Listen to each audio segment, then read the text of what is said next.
Olá, olá pessoal, tudo bem com vocês? Bom, para quem não me conhece, meu nome é Mariana e hoje daremos sequência à nossa leitura da Bíblia inteira em um ano.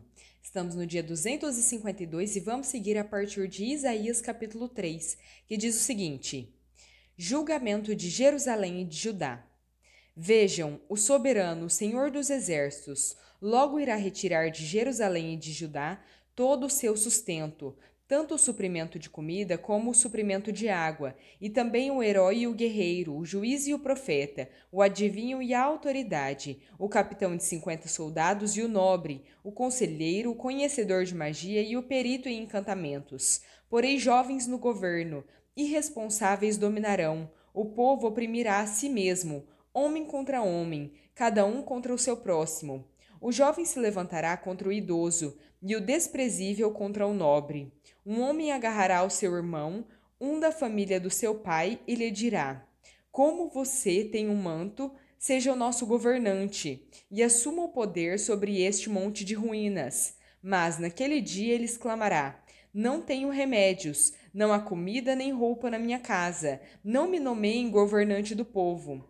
Jerusalém tropeçou e Judá caiu. As suas palavras e as suas ações são contra o Senhor, desafiando a sua presença gloriosa. O jeito de olhar testifica contra eles. Eles mostram o seu pecado como Sodoma, sem nada a esconder. Ai deles, pois trouxeram desgraça sobre si mesmos. Digam aos justos que tudo lhes irá bem, pois comerão dos frutos das suas ações. Mas ai dos ímpios, tudo lhes irá mal. Terão a retribuição pelo que as suas mãos fizeram. O meu povo é oprimido por uma criança. Mulheres dominam sobre ele. Meu povo, os seus guias enganam vocês e o desviam do caminho. O Senhor toma o seu lugar no tribunal. Levanta-se para julgar os povos. O Senhor entra em juízo contra as autoridades e contra os líderes do seu povo. Vocês arruinaram a vinha, e o que foi roubado dos necessitados está nas suas casas. Que pretendem vocês ao esmagar o meu povo e ao moer o rosto dos necessitados?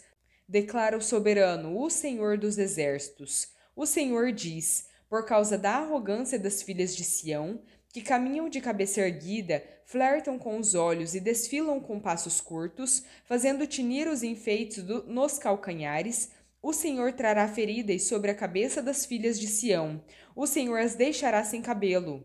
Naquele dia o Senhor arrancará os enfeites delas, as pulseiras, as testeiras e os colares, os pendentes, os braceletes e os véus, os enfeites de cabeça, as tornozeleiras, os cintos, os talismãs e os amuletos, os anéis e as argolas para o nariz, as roupas caras, as capas, as mantilhas e as bolsas, os espelhos, as vestes de linho, as tiaras e os chalés. Em vez de perfume haverá mau cheiro, em vez de cintos, corda, em vez de belos penteados, calvície, em vez de roupas finas, pano de saco, em vez de beleza, cicatrizes. Os seus homens cairão à espada, os seus guerreiros morrerão no combate. As portas de Sião se lamentarão e prantearão por causa disso.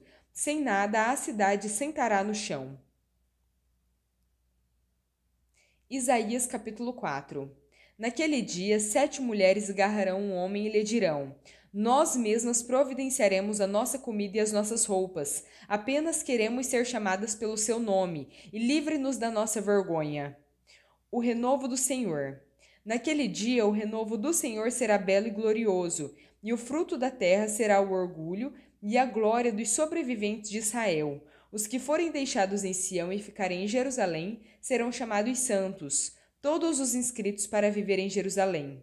Quando o Senhor tiver lavado a impureza das filhas de Sião e tiver limpado por meio de um espírito de julgamento e de um espírito de fogo o sangue derramado em Jerusalém, o Senhor criará sobre todo o monte Sião e sobre aqueles que se reunirem ali uma nuvem durante o dia e fumaça em um clarão de fogo durante a noite. A glória tudo cobrirá e será um abrigo e sombra para o calor do dia e um refúgio e esconderijo contra a tempestade e a chuva.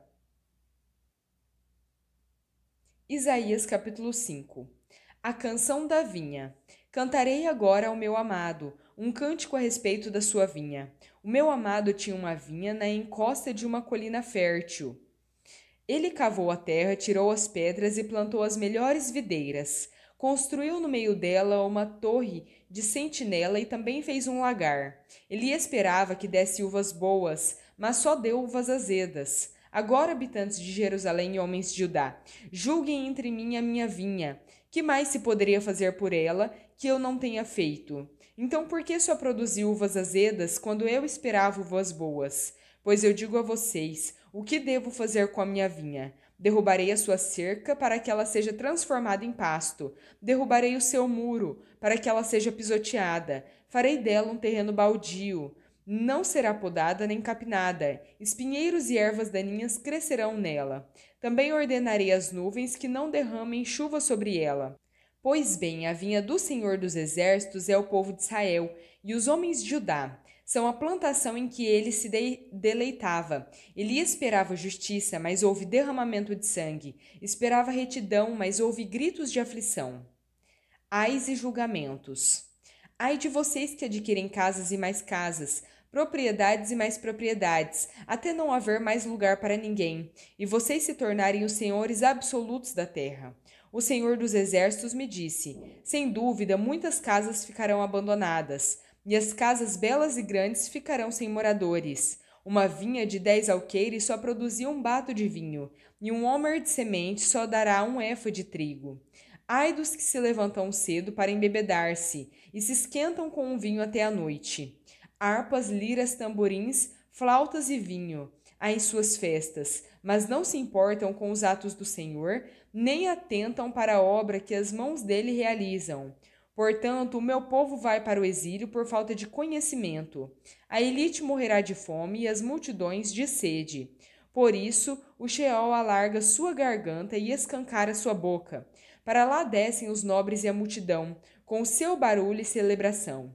Por isso, seres humanos são abatidos. Cada pessoa será humilhada e os arrogantes terão que baixar os olhos. Mas o Senhor dos Exércitos será exaltado em justiça. O Deus Santo se mostrará santo em retidão. Então, ovelhas pastarão ali, como na sua própria pastagem. Os cordeiros comerão nas ruínas dos ricos.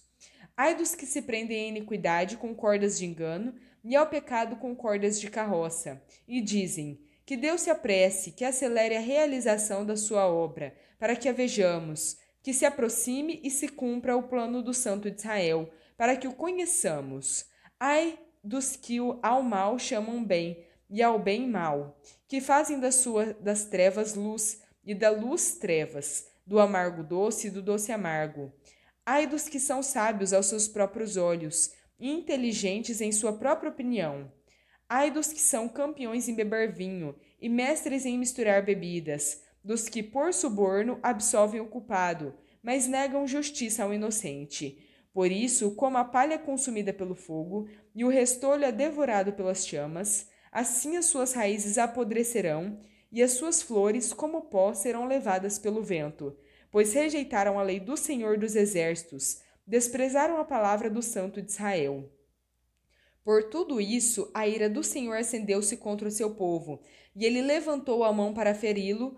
Os montes tremeram, e os seus cadáveres estão como lixo nas ruas. Apesar disso, a ira dele não se desviou, e a sua mão continua erguida. Ele levanta uma bandeira para as nações distantes, e assovia para um povo dos confins da terra. Aí vêm eles, rápido e velozmente. Nenhum dos seus soldados se cansa nem tropeça, nenhum deles cochila nem dorme, nenhum afrouxa o cinto, nenhum desamarra a correia das sandálias. As flechas deles serão afiadas, e preparados estão todos os seus arcos. Os cascos dos seus cavalos são duros como pedra, e as rodas dos seus carros são como um furacão. O rugido deles é como do leão, rugem como leões ferozes, rosnam enquanto se apoderam da presa e a arrastam, sem que ninguém possa livrá-la. Naquele dia rugirão sobre Judá, como o rugir do mar. Se alguém olhar para a terra, verá trevas e aflição. Até a luz do dia será obscurecida pelas nuvens. 2 Coríntios capítulo 11. Eu gostaria que vocês me suportassem um pouco mais na minha insensatez. De fato, vocês a têm suportado, pois a dedicação que tenho por vocês provém de Deus. Eu os prometi a um único marido, Cristo, querendo apresentá-los a ele como uma virgem pura. O que receio e quero evitar é que, como Eva foi enganada pela astúcia da serpente, assim a mente de vocês seja corrompida e se desvie da sincera e pura devoção que vocês têm por Cristo. Pois se alguém tem pregado a vocês um Jesus que não é aquele que pregamos, ou se recebem um espírito diferente do que recebemos, ou um evangelho diferente do que aceitaram, vocês o toleram com facilidade. No entanto, não me julgo nem um pouco inferior a esses superapóstolos. Posso não ser um orador eloquente, mas tenho conhecimento. De fato, já manifestamos isso a vocês de muitas maneiras. Será que cometi algum pecado ao humilhar-me a fim de elevá-los, pregando a vocês gratuitamente o Evangelho de Deus? Despojei outras igrejas, recebendo delas sustento, a fim de servir a vocês. Quando estive entre vocês e passei por alguma necessidade, não fui um peso para ninguém, pois os irmãos, quando vieram da Macedônia, supriram aquilo de que eu necessitava. Fiz tudo para não ser pesado a vocês e continuarei a agir assim. Tão certo como a verdade de Cristo está em mim, ninguém na região da Acaia poderá privar-me deste orgulho. Por quê? Porque não amo vocês? Deus sabe que os amo. Continuarei, pois, fazendo o que faço, a fim de não dar oportunidade àqueles que desejam encontrar ocasião de serem considerados iguais a nós nas coisas de que se orgulham. Pois tais homens são falsos apóstolos, trabalhadores fraudulentos, que fingem ser apóstolos de Cristo.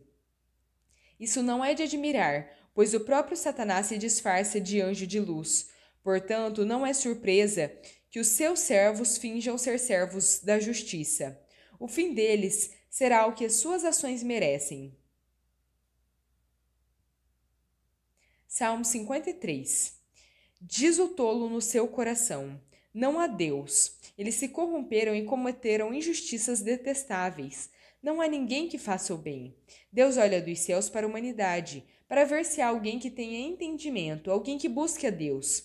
Todos se desviaram e igualmente se corromperam. Não há ninguém que faça o bem, nenhum sequer. Será que os malfeitores não aprendem? Eles devoram o meu povo como quem come pão, e não invocam Deus. Lá estão eles, tomados de pavor, quando não existe motivo algum para temer. Foi Deus quem espalhou os ossos dos que atacaram você. Você os humilhou porque Deus os rejeitou. Ah, se de Sião viesse a salvação para Israel! Quando Deus restaurar o seu povo, Jacó exultará e Israel se regozijará. Provérbios 22, versículos 28 ao 29. Não mude de lugar os marcos antigos, que limitam as propriedades e que foram estabelecidos por seus antepassados. Você já observou alguém habilidoso em seu trabalho? Ele se apresentará diante de reis e não se apresentará diante de gente desconhecida. Bom, pessoal, terminamos por aqui a nossa leitura. Espero que tenham gostado. Se gostaram, deixem o seu like, compartilhem esse vídeo e se inscrevam no canal se ainda não são inscritos. Muito obrigada, fiquem com Deus e até a próxima!